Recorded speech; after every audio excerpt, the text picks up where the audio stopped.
नमस्कार दोस्तों, स्वागत है आपका एक और ज्ञान से भरी कहानी में। आज की शिक्षाप्रद कहानी है बौद्ध भिक्षु मोरल स्टोरी। पुराने मध्य भारत में एक रियासत हुआ करती थी। रियासत की बड़ी रानी की गौतम बुद्ध के प्रति बहुत निष्ठा थी। उस रियासत के महाराज देवराज की दो रानियां सुरुचि और सुनिधि थी। राजा देवराज की पहली पत्नी सुरुचि थी, जिसका स्वभाव किसी साध्वी की तरह था। वो गौतम बुद्ध को अपना आराध्य मानती थी और उनके बताए मार्ग पर चलने की कोशिश करती है। उनके साथ उनका बेटा वीर भी खेलता रहता। लेकिन देवराज का पूरा ध्यान अपनी दूसरी पत्नी सुनिधि के ऊपर ही रहता। वो देखने में बहुत ज्यादा खूबसूरत थी।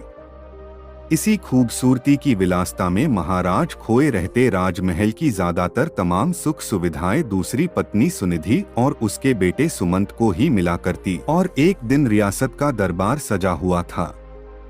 उसी दिन भावी राजकुमार के नाम की घोषणा भी की जानी थी। सभी इस बात को लेकर आत्मविश्वासी हुए पड़े थे कि होने वाला राजकुमार वीर ही होगा। महाराज अपनी पत्नी सुनिधि के साथ सिंहासन पर बैठे हुए थे। महाराज छोटे बेटे सुमंत को दुलार रहे थे। वहीं वीर अपनी मां सुरुचि के साथ दरबार में बैठा हुआ था। सभी पुरोहितों ने वीर की मां को बता दिया था कि आज राज दरबार में वीर के राज तिलक की पूजा है, उसे तैयार करके लाना। वीर की मां सुरुचि ने भी बड़े दुलार से अपने बेटे को तैयार किया और ईश्वर के सामने प्रार्थना की और माथा टिकवाया। महल में शंख बजने शुरू हुए। पुरोहितों ने वीर का नाम भी लिया। बालक वीर सौम्य अंदाज में पिता की गद्दी की तरफ बढ़ा और अपने पिता का आशीर्वाद लिया। पिता आशीर्वाद देने के लिए हाथ उठाते की दूसरी रानी सुनिधि ने पीछे धकेल दिया। वीर की आंखों से आंसू गिरने लगे। भरे राज दरबार में गुस्से से लाल रानी सुनिधि ने वीर की कलाई को मोड़ दिया था। उन्हें सिंहासन पर पहुंचने से रोक दिया। फिर सुनिधि ने अपने कड़े शब्दों और सख्त आवाज में कहा कि तुम इस सिंहासन और महाराज की गोद में बैठ नहीं सकते। जाओ, पहले अपना भाग्य बदलकर आओ। राजकुमार बनने के लिए तुम्हें मेरी कोख से जन्म लेना पड़ेगा। यह सब सुनकर पूरा राज दरबार हक्का बक्का रह गया। सबको आश्चर्य भरी नजरों से महाराज देवराज की ओर देखे जा रहे थे कि महाराज कुछ बोल क्यों नहीं रहे। लेकिन महाराज बोलते भी क्या, वे नजरें झुकाए बैठे थे, क्योंकि उनकी आंखों और मन पर तो रानी सुनिधि की खूबसूरती और विलासता का पर्दा पड़ा हुआ था। ऐसे में भला वो रानी का विद्रोह कैसे कर सकते थे? अगर वो रानी का विद्रोह करते तो उनकी विलासता भरी रातें कैसे रंगीन होती, खूबसूरत जिस्म का आनंद लेने से वंचित हो जाते। वीर को अपनी सौतेली मां की बातों से ज्यादा बुरा अपने पिता के चुप रहने का लगा। कुछ देर बाद वो राजमहल के बाहर चला गया। संध्या आरती का समय हो चला था। वीर की मां सुरुचि ने वीर को अपने पास बुलाया। वीर का चेहरा देखकर वो घबरा गई। वीर ने उनसे कहा कि मां, पिताजी हमारे साथ ऐसा क्यों करते हैं? अब हमारा क्या होगा? क्या मुझे कभी किसी का मान सम्मान प्राप्त नहीं हो पाएगा? जवाब देते हुए वीर की मां ने अपनी उंगली से मंदिर की तरफ इशारा किया। यह कमरा कुछ दूरी पर था और इसमें महात्मा बुद्ध की प्रतिमा मूर्ति रखी हुई थी। वीर ने इशारा करते हुए पूछा, वहां क्या है मां? जवाब देते हुए मां बोली, वो महात्मा बुद्ध है, वही तुम्हें सिद्ध बनाएंगे। उनकी शरण में जाओ बेटा। बुद्धम शरणं गच्छामि। ये पंक्ति सुनते ही वीर ने बहुत अच्छा महसूस किया। सुरुचि बोली, बेटे, तुम्हारे लिए इस सिंहासन से भी कहीं बड़ा और आगे का सिंहासन बना हुआ है। इसलिए इस सिंहासन लालसा व मोह त्याग कर उस बड़े सिंहासन, लेकिन उसे पाना इतना आसान नहीं। जीवन के उस सिंहासन तक तुम्हें महात्मा बुद्ध की शिक्षाएं लेकर जाएंगी। लेकिन वीर को अब भी ये समझ नहीं आ रहा था। माँ आखिर किस तरह के सिंहासन की बात कर रही है, जो राज सिंहासन से भी कहीं बड़ा है? उसके कानों में तो अभी भी सौतेली माँ के ताने गूंज रहे थे कि वो अभागा है। लेकिन वीर की माँ ने देर नहीं की और उसे बुद्ध की मूर्ति के सामने लाकर खड़ा कर दिया और कहा कि अब सिर्फ महात्मा बुद्ध ही तुम्हारा कल्याण करेंगे, तुम उन्हीं के बताए मार्ग पर चलो, उनकी शिक्षाओं का अनुसरण करो, तुम्हें पता चल जाएगा कि जीवन का असली सुख कहाँ है। वीर ने माँ से सवाल किया कि माँ, क्या बुद्ध का स्थान पिता से भी बढ़कर है? वीर की माँ ने मुस्कुराते हुए कहा कि महात्मा बुद्ध सबसे ऊपर है।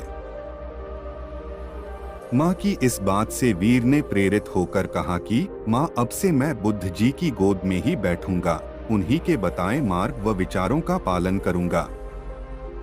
मैं कठिन से कठिन साधना करके उन्हें प्रसन्न करूंगा, इनकी शिक्षाओं को अपने जीवन में उतारूंगा। वीर ने बड़े दृढ़ निश्चय से कहा कि देख लेना माँ, एक दिन बुद्ध मुझे अपनी गोद में। रानी सुरुचि अपने बेटे की इन मासूम बातों को सुनकर हैरान थी। माँ ने वीर को गोद में उठाया और कहा कि पूरे मन से बुद्ध की बातों का अनुसरण करो। वीर भी गोद से उतरते हुए जवाब दिए कि आज से मेरे आराध्य बुद्ध हो गए हैं। कुछ ही दिन वीर बुद्ध की रोजाना नियमबद्ध उपासना करता हुआ ध्यान मग्न होने लगा। बुद्ध अब राजमहल छोड़ने का फैसला कर लिया। जो लड़का कल तक अपनी माँ के पल्लू में घूमता रहता था, वो आज महल छोड़कर जंगल जाने का फैसला ले रहा है। इतने बड़े फैसले और जीवन परिवर्तन से सभी हैरान थे और माँ को भी चिंता हो रही थी। माता पिता को प्रणाम कर वीर अब बुद्ध ज्ञान लेने जंगल की ओर निकल गया। महाराज देवराज को भी अपनी गलती का एहसास होने लगा, लेकिन अब भी वो कुछ ना कर पाए। वीर बुद्धम शरणम गच्छामि शब्दों का निरंतर जाप करता हुआ अपने पथ पर निकल गया। कोसों दूर पहुंचने के बाद वीर की मुलाकात एक बौद्ध भिक्षु से हुई। वो एक कुटिया में रहा करते थे। वहां उनके कुछ शिष्य भी थे। वीर ने बौद्ध भिक्षु से ज्ञान मांगा और कहा कि उन्हें बुद्ध से मिलना है। इसके जवाब में बौद्ध भिक्षु ने महात्मा बुद्ध की कहानी बताते हुए कहा कि खुद को जान लेना ही बुद्ध को जान लेना है। लेकिन फिर भी वीर ने बुद्ध से मिलने की जिद नहीं छोड़ी। तब बौद्ध भिक्षु ने कहा, तुम अभी आराम करो, मैं कल सुबह तुमसे बात करूंगा। पूरी रात गुजर गई और वीर बुद्धम शरणम गच्छामि का जाप करता रहा। सुबह हुई तो वीर ने बौद्ध भिक्षु से फिर सवाल किया। भिक्षु ने जवाब में कहा कि अभी मेरी एक अंगूठी खो गई है, उसमें मेरी जान बसती थी, उसे खोज दो फिर मिलवाता हूँ। वीर पूरे मन से उस अंगूठी को खोजने में लग गया। सुबह से रात हो गई, लेकिन अंगूठी नहीं मिली। फिर बौद्ध भिक्षु ने वीर को दिया लेने के लिए कुटिया के अंदर भेजा। वहां पहुंचकर वीर ने देखा कि अंगूठी तो अंदर ही संभाल कर रखी हुई है। यह दृश्य देखकर वीर को बहुत दुख हुआ। उसने बौद्ध भिक्षु से कहा कि जब आपने अंगूठी को अंदर ही रखा हुआ था तो आपने मुझसे बाहर क्यों तलाश करवाया? इसका जवाब देते हुए बौद्ध भिक्षु बोले कि ठीक इसी तरह बुद्ध भगवान भी तुम्हारे अंदर विराजमान है, फिर भी तुम उन्हें बाहर क्यों खोज रहे हो? खुद को मोह, सम्मान, लालच, बुराई, अपमान, क्रोध, क्रूरता, ईर्ष्या जैसे भावनाओं से मुक्त कर दो। किसी की बातों का बुरा मानना, क्रोध करना और किसी भी प्रकार लालसा मन से त्याग दो। बस इतना ही करना, फिर देखना बुद्ध तुम्हें तुम्हारे अंदर ही मिल जाएंगे। इसके बाद वीर जब यह भी समझ गए कि बुद्ध एक साधारण पुरुष से कैसे महात्मा बुद्ध बने थे, तब इसका उनके मन पर बहुत प्रभाव हुआ। वह बहुत प्रेरित हुए। वीर ने अब गहरे ध्यान में डूबकर बुद्ध की उपासना आरंभ कर दी। जैसे जैसे वीर का ध्यान गहरा होता गया, उसी तरह वीर को आत्मज्ञान की प्राप्ति होने लगी। एक वक्त ऐसा आया कि वीर की सारी चाहतें मर गई, वीर के मन से सभी लालसाएं खत्म हो गई। वीर को अद्भुत आनंद का एहसास हो रहा था। लंबे वक्त तक नियमबद्ध तरीके से ध्यान करते रहने से उन्हें आत्मज्ञान की प्राप्ति हुई थी। अब वीर के मुख का अद्भुत तेज देख लोग उन्हें महासंत कहने लगे। यह बात कुछ समय बाद मध्य रियासत तक पहुंच गई कि पर्वत की शिला में कोई बड़े प्रतापी तेजस्वी बौद्ध भिक्षु ध्यान में मग्न रहते हैं। राजमहल की तरफ से उन्हें बुलावा भेजा गया। रियासत की हालत ठीक नहीं चल रही थी क्योंकि महाराज का दूसरा बेटा विलासिता में बर्बाद हो चुका था। सुनिधि का हुस्न व खूबसूरती भी उम्र के साथ ढल चुका था। वहीं दूसरी ओर वीर की समृद्धि दूर दूर तक फैलती जा रही थी। एक दिन था जब वीर को सिंहासन पर बैठने के लायक नहीं समझा गया था। एक दिन और आया, बौद्ध भिक्षु के रूप में वीर ने राजमहल में कदम रखा। प्रजा की आंखों में आंसू भी थे और सम्मान भी। महाराजा और सुनिधि हाथ जोड़े पछतावे के आंसू रो रहे थे। वीर की मां के कानों में भी बच्चे वीर की बातें साफ साफ गूंज रही थी। बौद्ध भिक्षु रूपी वीर ने सबसे पहले महात्मा बुद्ध की प्रतिमा को प्रणाम किया और कहा कि दूसरों की सेवा से बड़ी कोई विलासिता नहीं। कोई भी सिंहासन कोख से नहीं बल्कि काबिलियत से तय होता है।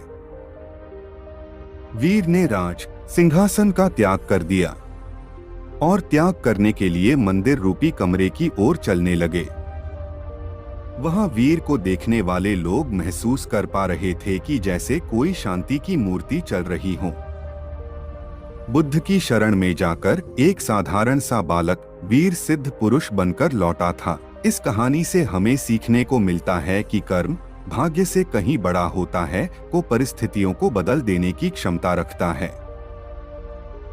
बुरा कर्म धीरे धीरे मनुष्य से एक दिन सब कुछ छीन लेता है, मन का चैन, सुख, शांति, धन, संपदा, वैभव, सम्मान, प्रतिष्ठा। बुरा कर्म, गलत आदतें एक दिन मनुष्य का जीवन बर्बाद कर देता है। इस कहानी से हमें यही सीखने को मिलता है कि ईश्वर सभी के अंदर, इसकी खोज स्वयं करें। ईश्वर की मौजूदगी का एहसास जरूर होगा। जीवन में कोई पाप ना करें, हमेशा मदद करें और इंसानियत को जिंदा रखें। जीवन सफल होगा।